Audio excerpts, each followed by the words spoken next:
В эфире итоговый выпуск новостей о самых заметных событиях пятницы 4 февраля. Вы узнаете из материалов наших корреспондентов. В студии Валерия Наумова. Здравствуйте. Коротко о главных темах. 23 района республики обеспечат топливом. Перевозки автотранспортом приходятся на февраль и март, но Сахаэнерго начали эту работу еще в январе. Думай по-зеленому. В Якутии завершился проект, нацеленный на охрану окружающей среды. Сегодня Всемирный день борьбы с раковыми заболеваниями. Расскажем, как на сегодняшний день в республике борются с этой болезнью. Приветы от виртуальных мошенников. Более 50 преступлений за прошлый год совершили аферисты. Наш корреспондент разобралась в самых популярных аферах. 2 года плодотворной работы. Новый якутский фильм «Лоокут и Нюргун» выйдет на широкий экран в марте этого года. Глава республики обсудил с активом «Деловой России» актуальные вопросы предпринимательской повестки. Айсен Николаев накануне встретился с активом Якутского регионального отделения Общероссийской общественной организации «Деловая Россия» и обсудил перспективы развития предпринимательства в регионе, вопросы налоговой политики, снижения административных барьеров и влияния пандемии на малый бизнес. Отдельное внимание уделено формированию инвестиционного стандарта в республике. Якутия вошла в число 30 субъектов Российской Федерации, в которых с этого года начнется внедрение регионального инвестиционного стандарта, направленного на стимулирование и развитие делового климата и привлечение инвесторов в регионе. Актив «Деловой России» выразил готовность включиться в эту работу. Деловая Россия очень плотно внедрена в повестку развития предпринимательства, формирования предпринимательских инициатив. И в данном случае, конечно, вопросы рассматривались такие, как административное давление на бизнес, вопросы налоговой политики, вопросы участия бизнес-сообщества в повестке развития предпринимательства. И также Айсен Сергеевич дал поручение предпринимателям «Деловой России» рассмотреть и участвовать в формировании инвестиционного стандарта в нашем регионе. Я думаю, что встреча прошла очень полезно, и думаю, что предпринимателям удалось высказать наболевшие вопросы и получить системные решения. 23 района республики обеспечат топливом. Его в объеме более 29 тысяч тонн доставят по автозимникам. Доберутся и до труднодоступных муниципалитетов Севера и Арктики. Основной объем перевозки топлива автотранспортом как раз приходится на февраль и март. Но Сахаэнерго начали эту работу еще в январе, по мере открытия переправ с нужной грузоподъемностью. Весь транспорт подготовлен к рейсам, проведен ремонт, есть и необходимые запчасти. А водители проинструктированы на предмет перевозки опасных грузов. На сегодняшний день в Улусы доставлено порядка 4000 тонн топлива. В феврале мы должны доставить порядка 10 тысяч тонн дизельного топлива, и в марте месяце уже порядка 9,5 тысяч тонн. Ну и уже начиная с конца марта месяца будет происходить постепенное снижение грузоподъемности по автозимникам. Соответственно, у нас на апрель месяц уже приходится чуть меньший объем, порядка 3,5 тысяч тонн. Перевозки у нас выполняются по всем северным и арктическим районам в зоне деятельности Сахаэнерго. Работа по обустройству автозимника Алекминск-Якутск в данный момент ведется в районе села Марха Алекминского района. По предварительным прогнозам, сегодня дорожники дойдут до села Саниахтаха, а завтра до границы с Хангаласским районом. Работы могут замедлить сильные ветра, которые наблюдаются на участке от села Урицк до Саниахтаха. Поэтому жителям Алекминского района не рекомендуется выезжать в эти дни по автозимнику Алекминск-Якутск без острой необходимости. С февраля меры социальной поддержки, которые предоставляет Пенсионный фонд России, проиндексированы на 8,4%. Коэффициент индексации утвержден с учетом инфляции по итогам 2021 года. Так, материнский капитал на первого ребенка был увеличен на 40 646 рублей и теперь составляет 524 527 рублей. Также на 8,4% проиндексирована ежемесячная выплата инвалидам, ветеранам, героям Советского Союза и России и другим категориям льготников. Якутия вошла в число 30 субъектов, где в этом году начнут внедрять региональный инвестиционный стандарт. Данный стандарт направлен на стимулирование и развитие делового климата и привлечение инвесторов в регионы. Он является ключевым проектом Агентства стратегических инициатив по созданию благоприятных условий для ведения бизнеса в регионах. Он включает в себя 15 лучших инвестиционных практик, используемых экономически наиболее успешными регионами. «Думай по-зеленому» проект с таким названием, нацеленный на охрану окружающей среды, завершился в Якутии. Итоги конкурса, организованного экологами «Алроса», подвели эксперты. На их суд было выставлено 19 работ. Победителю самой интересной идеи на реализацию отправится 1 000 000 рублей от социально ответственной компании. Мадина Халикова расскажет подробнее.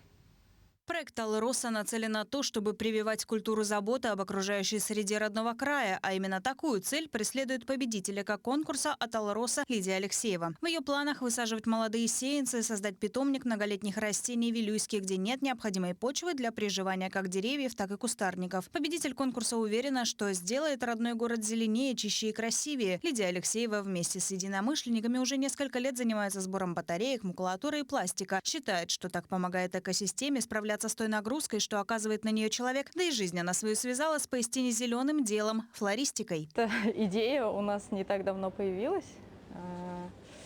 И, в общем, в целом, это все связано с тем основным бизнесом моим, который у нас есть сейчас. Это цветочное дело. И по весне у нас бывает, мы часто привозим саженцы, и мы решили, в общем, продолжить эту тему и попробовать сделать питомник многолетних растений, потому что звено питомника у нас в Якутии вообще, собственно, отсутствует. Лидия со своим проектом стала победителем конкурса Think Green. Она разработала четкий план по выращиванию многолетних растений на плодородной почве с использованием органических отходов. Это позволит снизить на 50% объем отходов от предприятия общепита и торговли продуктов Вилюйска путем сортировки мусора, а также организации системы обращения с производимыми отходами. На реализацию этого проекта компания «Алроса» направит 1 000 000 рублей. В определении победителей участвовали сотрудники компании «Алроса» и представители общественных организаций Якутии. Мы высоко оценили готовность этого проекта с конкретными ее мероприятиями, которые необходимо внедрить до конца 2022 года. У «Алроса» обширный опыт реализации экологических проектов, и эксперты компании стремятся популяризировать ответственное отношение к окружающей среде среди жителей республики. Компания делает очень многое для формирования экологической культуры в Якутии. Сегодня очень радует, что именно наши крупные компании сегодня проводят такие конкурсы. Именно конкурсы по экологическим проектам от инициативы граждан, населения. Конкурс Think Green или «Думай по-зеленому» позволил таким инициативным людям, причем абсолютно разного возраста, проявить себя в сфере охраны окружающей среды. И социально ответственная компания «Алроса» поддерживает эти направления, ведь конкурс создан для вовлечения жителей Якутии в совместную проектную и волонтерскую деятельность. Я считаю, что это очень такой большой шаг. Тем более во всем мире сейчас очень хорошо продвигается устойчивое развитие. И сейчас такое сочетание, как социальная сфера, экономическая и еще корпоративная культура, да, то есть власти. Да. Я думаю, что в рамках этих требований шаг «Алроса» очень даже своевременный. «Алроса» уделяет самое пристальное внимание вопросам экологии и социальной ответственности. Компания каждый год реализует около 500 проектов на более чем 10 миллиардов. Ежегодные вложения в экологическую и природную направленности составляют более 6 миллиардов рублей. Мадина Халикова, Владимир Павлов, Якутия. Самолет Ан-26 в Якутии оборудует устройством для искусственного вызова дождя. Самолет, принадлежащий авиакомпании «Полярные авиалинии», будет оснащен оборудованием для искусственного вызывания осадков для борьбы с лесными пожарами в республике. Так, при поддержке правительства Якутии в ближайшие дни будет закуплено устройство выброса УВ-26С. Далее пройдет разработка конструкторской документации и его сертификации для установки на самолет. Ранее сообщалось, что республика с первых дней пожароопасного сезона в лесах будет оснащена собственной авиацией для искусственного вызова осадков. Правительство России выделило республике в качестве дополнительного финансирования 130 миллионов рублей на поддержку первичного звена здравоохранения. Об этом сообщил глава региона Айсен Николаев. Это неоценимая поддержка в период борьбы с коронавирусной инфекцией, в частности, быстро распространяющимся штаммом омикрон, говорится в сообщении. Между тем, за минувшие сутки в республике от COVID-19 излечились 2162 человека. Было госпитализировано 125 больных, при этом выявлено 3493 новых случая инфицирования коронавирусом. В Якутске зарегистрировали 2432 случая. Также более 100 больных выявили в Бирнинском, Алданском и Мегино-Кангаласском районах. На сегодняшний день первым компонентом вакцины против коронавируса привиты более 80% взрослого населения республики. Ревакцинацию прошли 54% от количества лиц, у которых наступил срок ревакцинации. В Якутске врачи приняли свыше 10 тысяч человек за 7 дней работы амбулаторного центра, который открыли на базе спорткомплекса «Триумф». Он призван разгрузить первичное звено здравоохранения столицы. В центре работает более 170 медиков в 2 смены с 8 утра до 8 вечера. Для удобства и предотвращения скопления граждан продумана и организована маршрутизация. После заполнения документов и продолжения термометрии люди с признаками ОРВИ в порядке электронной очереди направляются на сдачу их анализов, а затем в зал ожидания.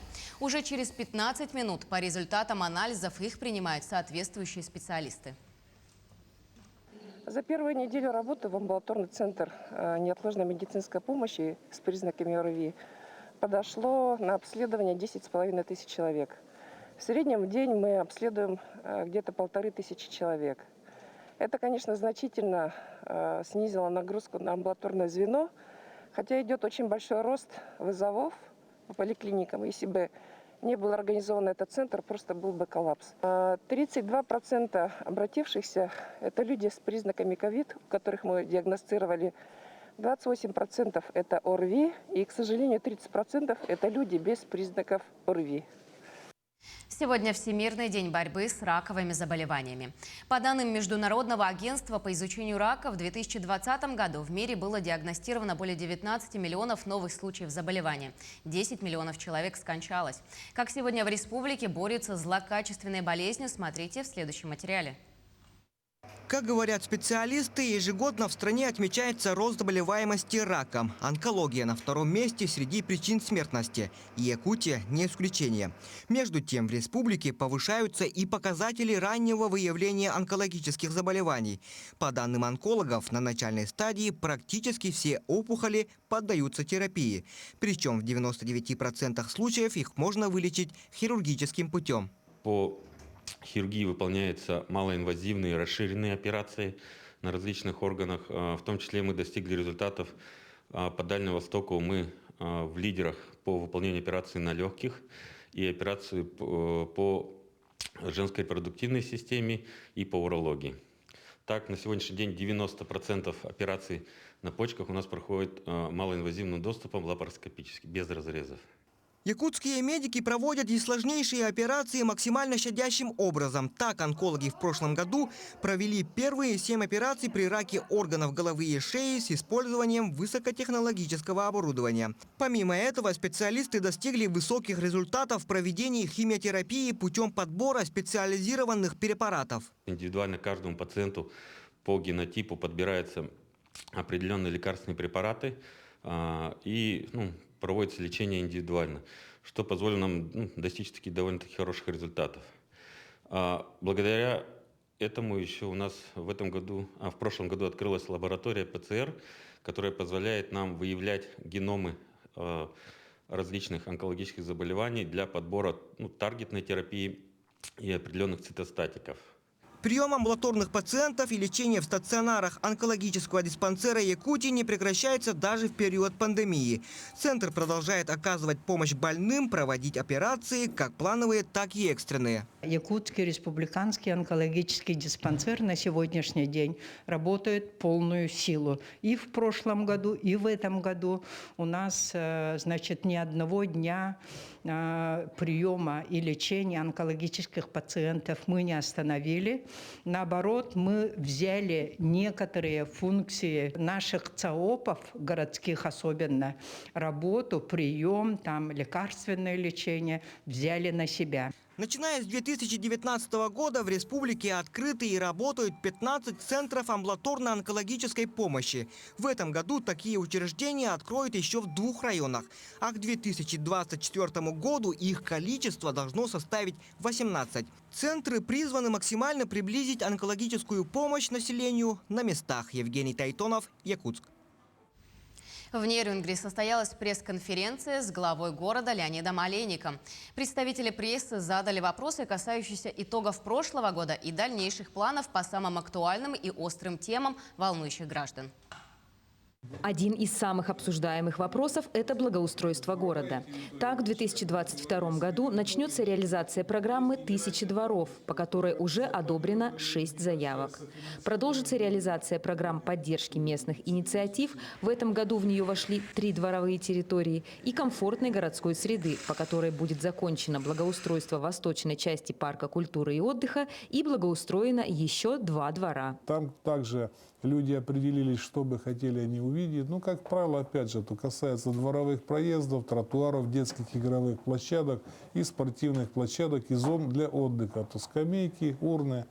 То есть элементарные условия для того, чтобы они могли комфортно выйти и посидеть, когда дети играют, понаблюдать за ними. В текущем году подойдет к завершению капитальный ремонт дороги по проспекту Ленина. И начнется ремонт по проспекту Дружбы народов от улицы Карла Маркса до проспекта Ленина.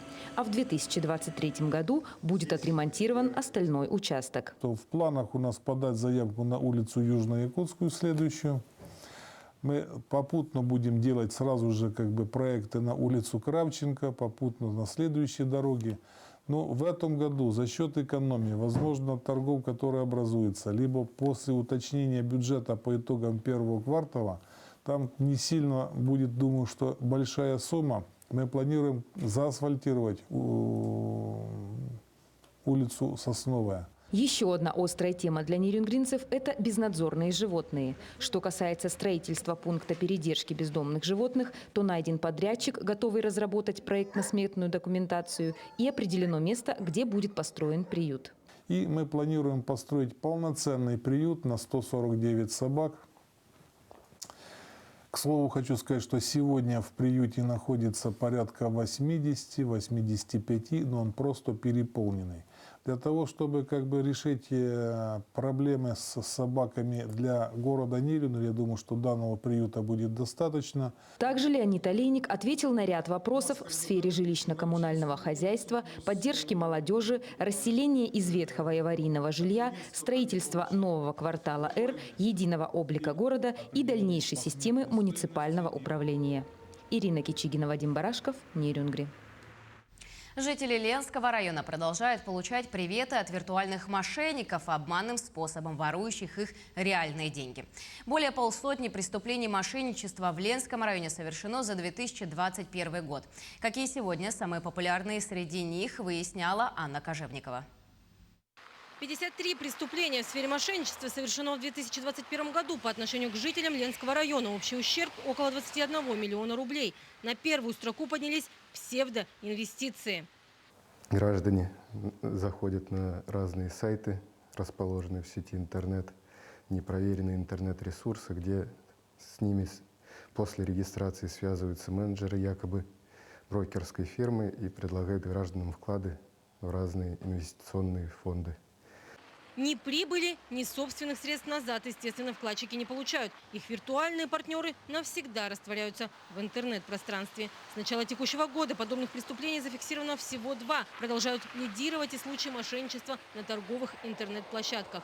Люди покупают чужие несуществующие товары за свои реальные деньги. Сложность в раскрытии преступлений обусловлена их виртуальным образом. Ни адреса, ни места проживания, ни портрета подозреваемого полицейские установить не могут. Тенденция по республике нынче негативная. Идет рост данного вида преступлений. Вот эти преступления в сфере так называемой информационно-телекоммуникационной технологий имеют место быть и представляют определенные сложности для правоохранительных органов в их раскрытии. Прежде всего это связано с их дистанционным способом совершения. обманутая бабушка в Ленском районе стала, скажем так, источником обогащения какого-то, скажем так, мошенника где-то в Среднеазиатской республике, а порой и за территорией Российской Федерации. Поэтому профилактика – единственный способ снижения такого рода преступлений, как мошенничество в мобильном или интернет-пространстве. Сотрудники прокуратуры и полиции в очередной раз обращаются к гражданам с просьбой быть бдительными. Ведь прописные истины стары как мир. Бесплатный сыр может быть только в мышеловке. Анна Кожевникова, Виталий Андреев, Ленск. Персонал центральных электрических сетей «Якутскэнерго» ежедневно ведет работу по технологическому присоединению к электрическим сетям.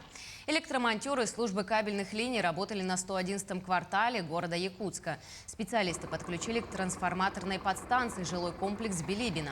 Объект на 130 квартир строится в рамках проекта переселения граждан из ветхого и аварийного жилья. Отметим, что за весь прошлый год «Якутскэнерго» подключил 25 объектов. Это здания здравоохранения, образования, ЖКХ и социально-культурные учреждения, а также многоквартирные дома городского округа. Летний период времени подготовительные работы проходят, кидается кабель, подключается, восстанавливается и потом происходит подключение. Этот кабель был проложен летом, сейчас он введен в работу. Ну, это не опасная работа, ну, сложная.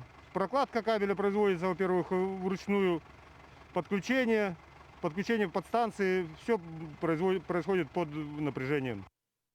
Юкагирский язык можно будет изучать через мобильное приложение. В Якутии разрабатывают программу «Музыкальный веселый букварь» на юкагирском языке. Как сообщила автор проекта Анастасия Курилова, букварь был задуман еще в 1991 году. Приложение включает в себя 40 стихов из букваря детского писателя Николая Курилова, на которые были наложены мелодии Екатерины Тымкыль, известного носителя языка и культуры тундренных юкагиров. Автор проекта отмечает, что людей, свободно владеющих юкагирских языком, очень мало, и что данное приложение призвано популяризировать этот язык. Президент России Владимир Путин прибыл в Пекин. Там он проведет переговоры с председателем КНР Си Цзиньпином и посетит церемонию открытия зимних Олимпийских игр. Это первый визит российского президента в Китай с начала пандемии коронавируса. Путин на встрече с Си Цзиньпином выразил уверенность, что спортсмены России и КНР достойно выступят на Олимпиаде. Также он добавил, что отношения России и КНР приобрели беспрецедентный характер. Страны поддерживают развитие друг друга. Ориентир – 30 медалей. Своими ожиданиями от выступления российских спортсменов на зимней Олимпиаде в Пекине поделился глава Олимпийского комитета России Станислав Поздняков. Он также подчеркнул, что у спортсменов боевой настрой и желание показать лучшие результаты. Глава ОКР также прокомментировал выбор знаменосцев на открытие Олимпиады. Ими стали конькобежка Ольга Фаткулина и хоккеист Вадим Шипачев. Поздняков отметил, что они являются одними из самых опытных спортсменов команды, к тому же имеющие олимпийские медали. Настрой самый боевой. Спортсмены, которые приехали сюда, в Пекин, в Олимпийский Пекин, прошли очень через большой путь. Они не просто долгое время готовились, квалифицировались и отбирались на эти соревнования, но тем не менее, и плюс ко всему, вернее, и им нужно было пройти очень непростую в настоящее время процедуру верификации в виде отрицательных ПЦР-тестов. Поэтому, конечно же, те, кто уже сюда попал на территорию олимпийского этого пузыря, безусловно, настроены самым решительным образом бороться за медали, показать свои лучшие спортивные результаты. Ну, а мы всей страной будем поддерживать их в этом. Местом проведения церемонии станет, как и в 2008 году, Пекинский национальный стадион, известный под названием «Птичье гнездо». Но в отличие от летних игр, соревнования здесь проводиться не будут. Многие детали открытия традиционно держатся в строжайшем секрете, но известно, что продолжительность действия составит около 100 минут.